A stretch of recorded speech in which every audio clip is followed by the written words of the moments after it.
aujourd'hui un nouveau vlog et je démarre cette vidéo dans le Gers où je suis en vacances avec ma famille.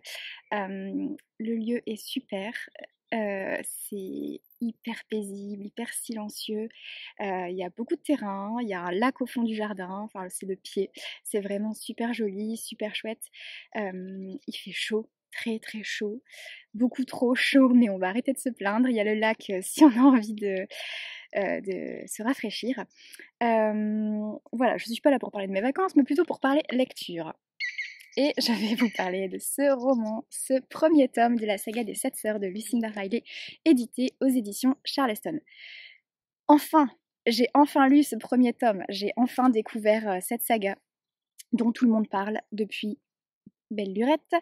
Voilà, j'ai des expressions un peu à la mamie, mais tout va bien. Je voulais découvrir cette saga depuis très longtemps. Tout le monde en parle et de manière générale, on dit beaucoup de bien. Et bah ça y est, j'ai enfin lu le premier tome et j'ai beaucoup aimé. C'est toujours délicat quand on s'apprête à lire un ouvrage dont on a beaucoup entendu parler et dont on a entendu beaucoup de bien. Je mets souvent la barre très haute quand c'est comme ça et j'en attends beaucoup. C'était évidemment le cas pour ce premier tome.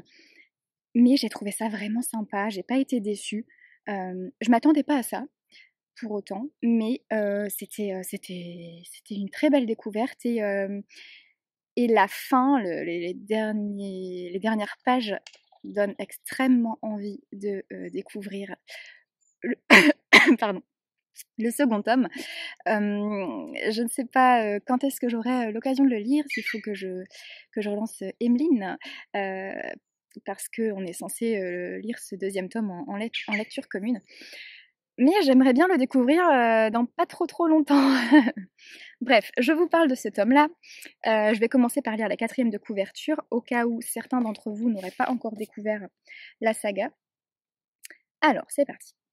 À la mort de leur père, énigmatique milliardaire qui les a adoptées aux 4 coins du monde lorsqu'elles étaient bébés, Maya da Pliesse et ses sœurs se retrouvent dans la maison de leur enfance, Atlantis, un magnifique château sur les bords du lac de Genève. Pour héritage, elles reçoivent chacune un mystérieux indice qui leur permettra peut-être de percer le secret de leurs origines. La piste de Maya la conduit au-delà des océans, dans un manoir en ruine sur les collines de Rio de Janeiro, au Brésil. C'est là que son histoire a commencé. Secret enfoui et destin brisé, ce que Maya découvre va bouleverser sa vie. Le 7 sœurs est le premier tome de la série Événements du même nom, qui a conquis 20 millions de lecteurs, blablabla, blablabla. Ça, on s'en fout un peu ça. Et ben voilà. Ce père décède dès les premières pages de ce roman et il a donc adopté mais alors je sais pas si c'est 6 ou 7 parce que je crois qu'il n'y en a que 6 en réalité. Il a adopté des filles un peu aux 4 coins du monde, des bébés comme ça, enfin il les a adoptées quand elles étaient bébés.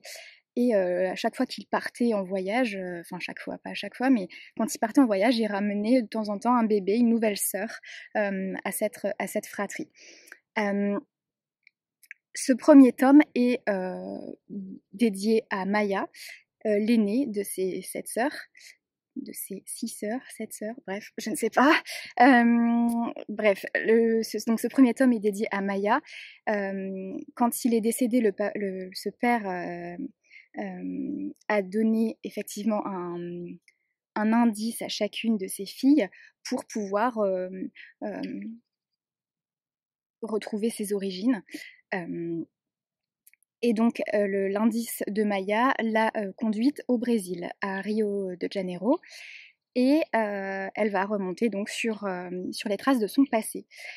Ce roman a une double temporalité parce que dans une temporalité on parle de Maya et de son excursion, de son voyage au Brésil, et la seconde temporalité nous parle de Isabella qui est une ancêtre de Maya et on va suivre la vie de cette femme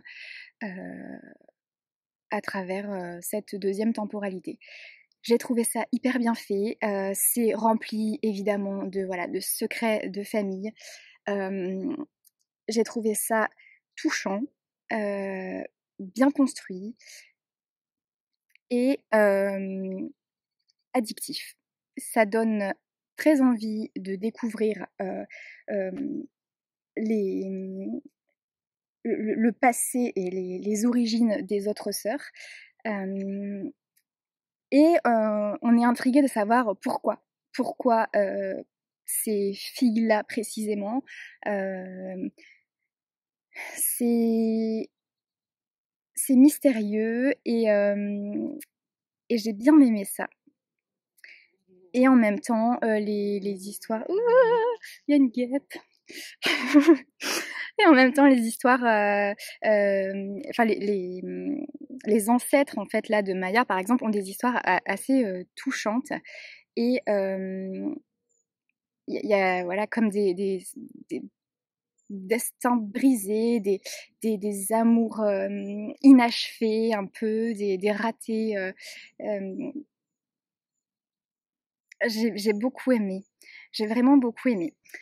Je vais pas en dire plus, mais j'ai hâte de découvrir le second tome. J'espère qu'il sera à la hauteur de ce premier tome. C'est toujours délicat quand on se lance dans une saga, on a peur que les tomes suivants soient moins bien ou un peu plus bancal. Je sais pas. En tout cas, c'était une jolie découverte. Je suis bien contente de m'être enfin plongée dans cette saga-là.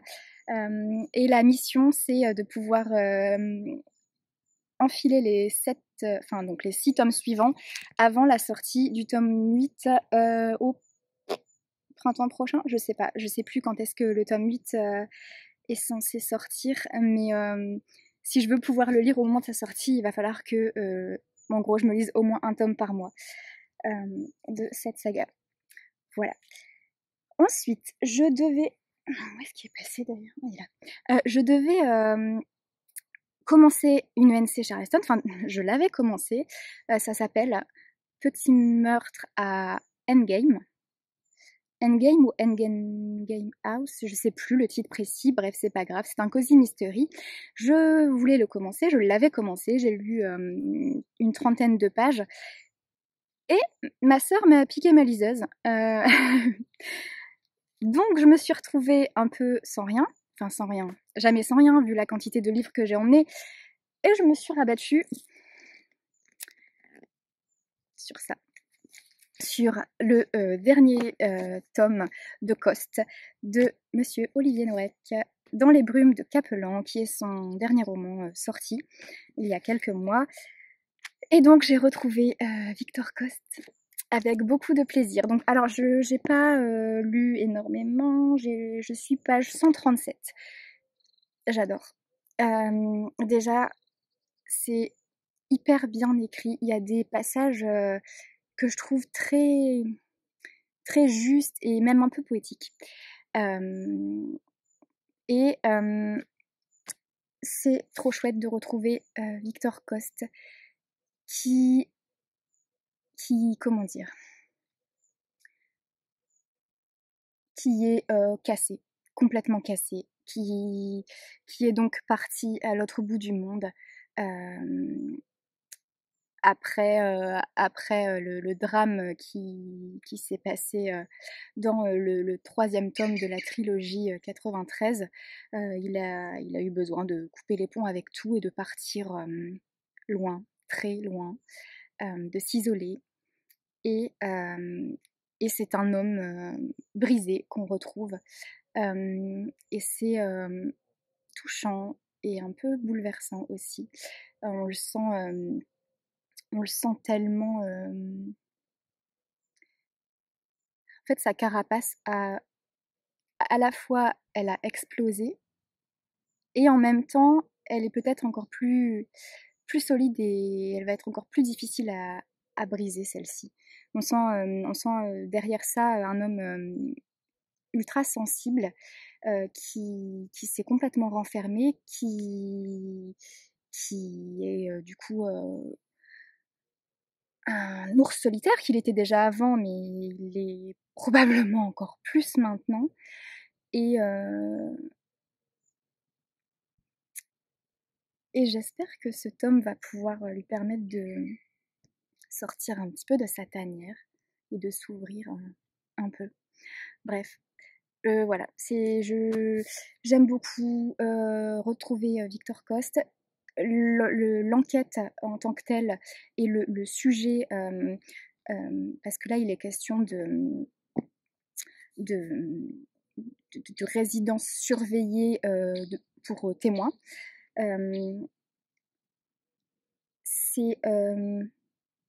C'est un sujet qui m'intéresse, qui m'interpelle et je pense qu'on peut en apprendre beaucoup et en même temps ça a l'air tellement, tellement secret défense que je sais pas trop ce que ça va donner.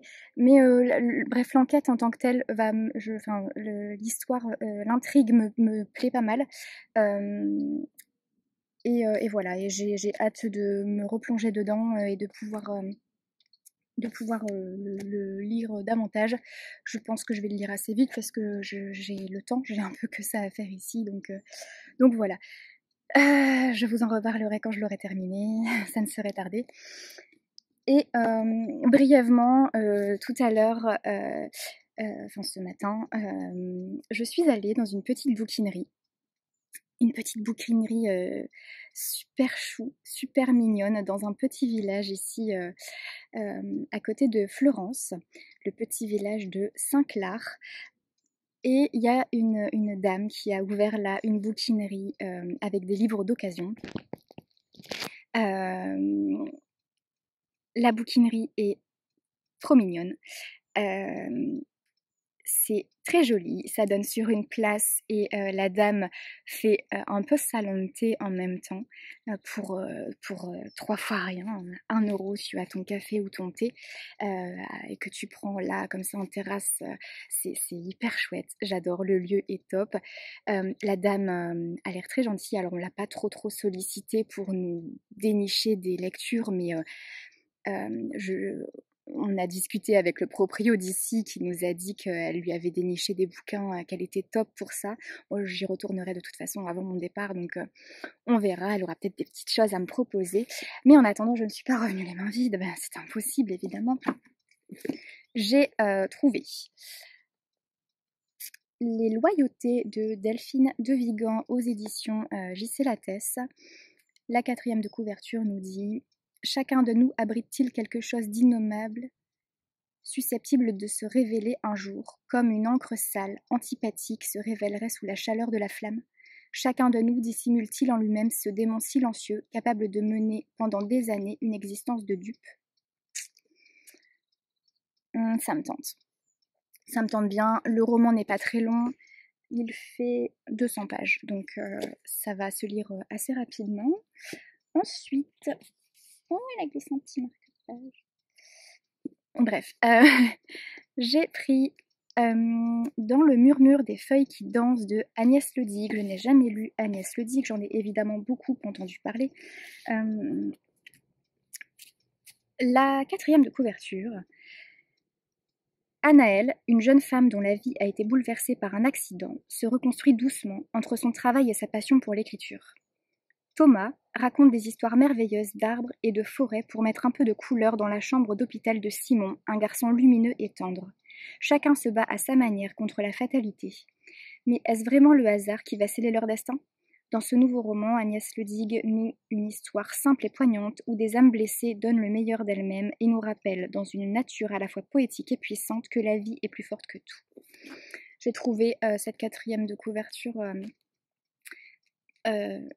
hyper jolie, ça a l'air vraiment d'être une lecture à la fois douce et en même temps hyper forte, quoi, où on a juste envie de vivre et qui a l'air remplie de bienveillance et d'humanité. Enfin bref, en tout cas c'est l'image que je m'en fais et j'espère ne pas être déçue par rapport à ça.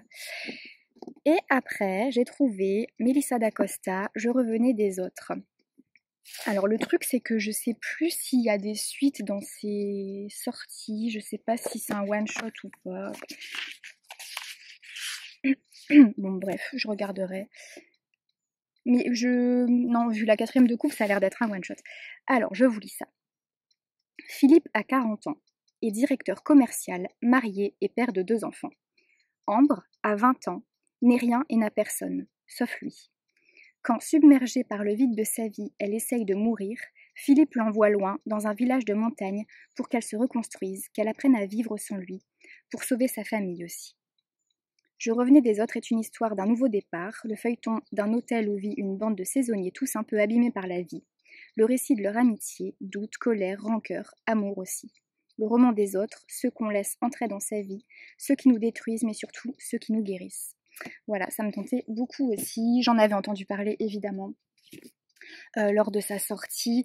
Voilà, Melissa d'Acosta, je ne l'ai encore jamais lu et pourtant j'ai tout le bleu du ciel dans ma palle depuis belle lurette. Je pense pas me tromper en disant que c'est Melissa d'Acosta. Tout le bleu du ciel. Bon, bref. Voilà, je ne vais pas faire plus long pour aujourd'hui. Je reviens vous prendre en vidéo pour vous parler du roman d'Olivier Norek quand je l'aurai terminé, ou du moins que j'aurai bien avancé dans cette lecture. Je vous mets des petits plans de ce lieu magique. Et puis, je vous retrouve bientôt. Ciao!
Coucou!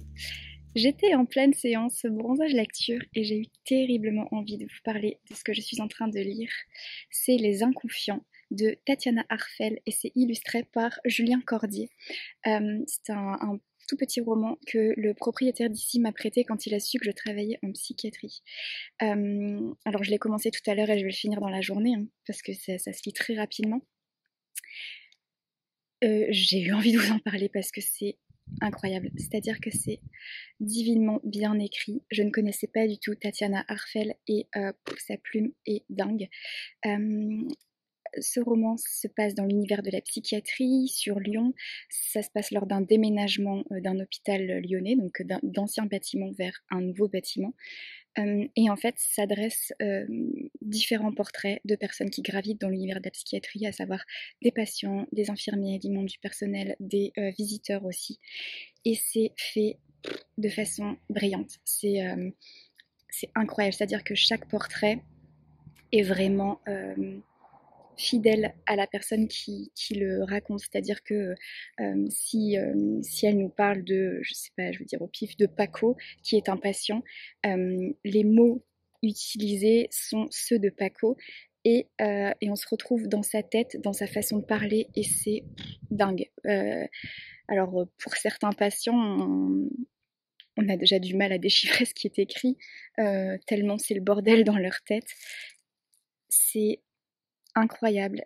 Ça nous parle de la psychiatrie d'aujourd'hui, donc pour moi qui travaille en psychiatrie, je me rends compte que c'est ultra précis et ça retranscrit mais à merveille ce qui se passe aujourd'hui et ce que, en tout cas moi, je ressens par rapport à notre job, quoi. Le fait que les conditions de travail sont de moins en moins bonnes, qu'on a de moins en moins de personnel, que en gros, les administratifs et la direction semblent s'en foutre, se foutre complètement du côté humain et n'ont aucune empathie et que tout se dégrade et que tout le monde s'en fiche.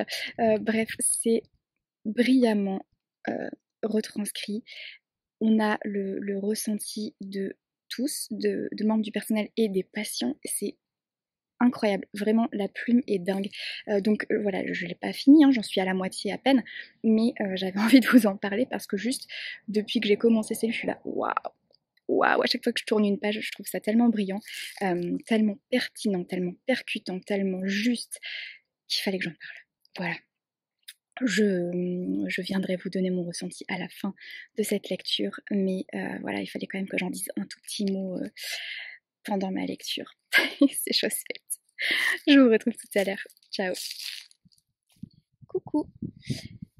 Je viens vous parler de ce roman Dans les brumes de Capelan de Olivier Norek que j'ai terminé et que j'ai adoré. Vraiment, je pense que c'est mon tome préféré. Alors, je n'ai lu que la saga de Coste jusqu'à maintenant, de Olivier, mais c'est mon préféré, celui-ci. Je le trouve hyper bien fait et hyper abouti et voilà, j'ai retrouvé le capitaine Coste avec beaucoup de plaisir. Un homme complètement brisé, fracassé, dont la carapace est à la fois plus dure et en même temps on sent la fragilité et la sensibilité de l'homme à fleur de peau par rapport à ce qu'il a vécu de dramatique dans le tome précédent. Bref, l'intrigue est super, elle est bien pensée, elle est hyper bien écrite et c'est vachement bien réalisé, j'ai trouvé ça brillant, vraiment. L'écriture de Olivier est toujours top. Les chapitres sont courts en fait, ça donne vachement de rythme et c'est hyper dynamique, du coup on n'a vraiment pas le temps de s'ennuyer. Ce tome-là, il est beaucoup plus psychologique que les précédents. Et il bouscule complètement nos certitudes. Il y a des évidences qui n'en sont plus. Donc, je crois que j'avais un peu pitché hein, déjà, mais je sais plus trop. Là, on se retrouve à Saint-Pierre, où Coste est parti. Il est parti à l'autre bout du monde, à Saint-Pierre, et il s'occupe, entre autres, d'une résidence surveillée pour témoins protégés. C'est un, un job secret défense, donc il fait pas que ça. Et il doit s'occuper de Anna, une jeune femme victime, une jeune victime qui a été retrouvée et qui est vivante, et il va devoir gagner sa confiance pour la faire parler et retrouver le monstre, le tueur en série. Et c'est vraiment génial. J'ai trouvé ça vraiment bien fait. Et j'ai pas envie de trop en dire parce que j'ai pas envie de risquer de spoiler des trucs, donc je vais pas je vais pas en dire plus en fait. Mais juste il est top ce tome, vraiment. En fait je trouve ça beaucoup plus abouti. C'est pas vraiment le terme parce que les autres tomes sont aboutis aussi. Mais je trouve qu'il va plus loin celui-là. Je sais pas. Je sais pas, mais en tout cas je l'ai trouvé vraiment vraiment top, vraiment bien fait. Et puis cette fin, bah, je savais pas trop, quoi en penser de la fin. Je l'aurais peut-être pas faite comme ça, je sais pas. Et en même temps, c'est intéressant aussi. Ça dépend de suite ou pas suite. Ça dépend de, mais ça nous laisse en suspens par rapport à ce que va devenir Cost. En tout cas, j'ai pas l'impression qu'il aille beaucoup mieux. Bref, voilà.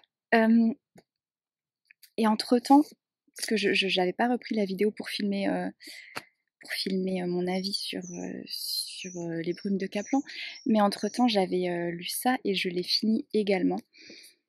Les Inconfiants, donc de Tatiana Arfel, qui m'a été prêté et recommandé vivement par le propriétaire des lieux. Et en fait, c'est incroyable, c'est brillant. Sa plume est dingue.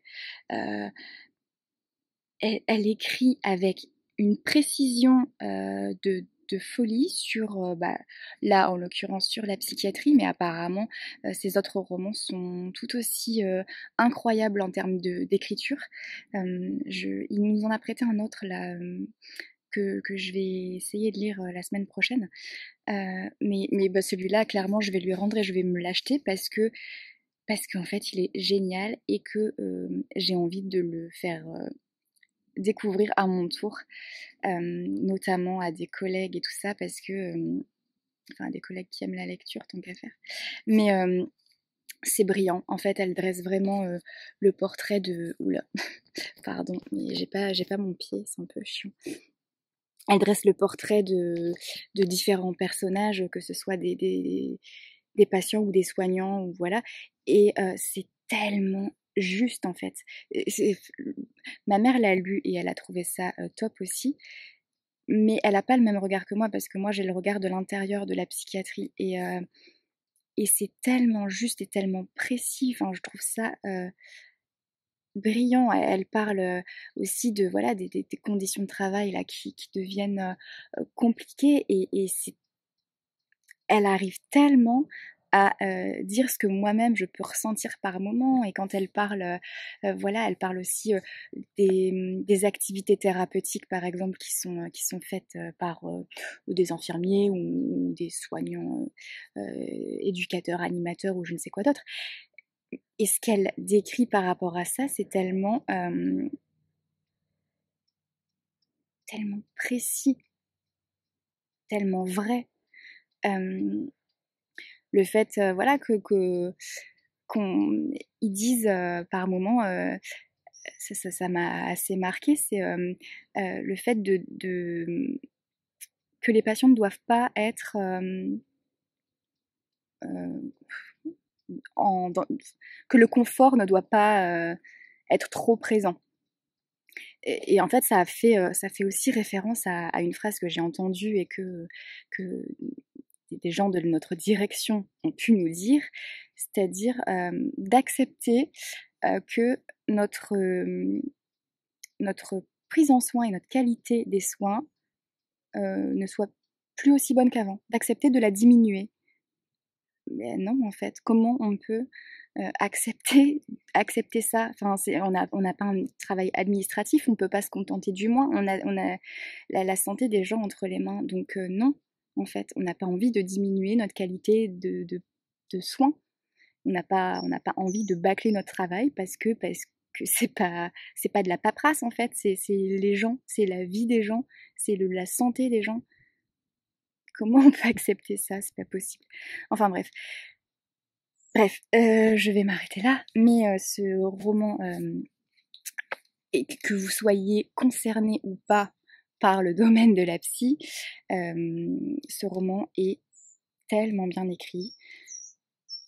Et rien que par curiosité, c'est hyper intéressant en fait. Voilà, j'ai des bébêtes qui me montent dessus. Je vous en reparlerai de cette autrice parce que je lirai du coup l'autre roman la semaine prochaine que ma mère, elle, a déjà lu et qu'elle a adoré. et ça fait a priori partie des plus beaux romans qu'elle ait lus au cours de ces derniers mois, dernières années, je ne sais pas trop. Et c'est également la vie du propriétaire d'ici. Donc j'ai hâte de le découvrir et de pouvoir vous en parler également. Je ne sais plus le titre là comme ça. Attendez, je crois que là-dessus je peux le retrouver. Chut chut.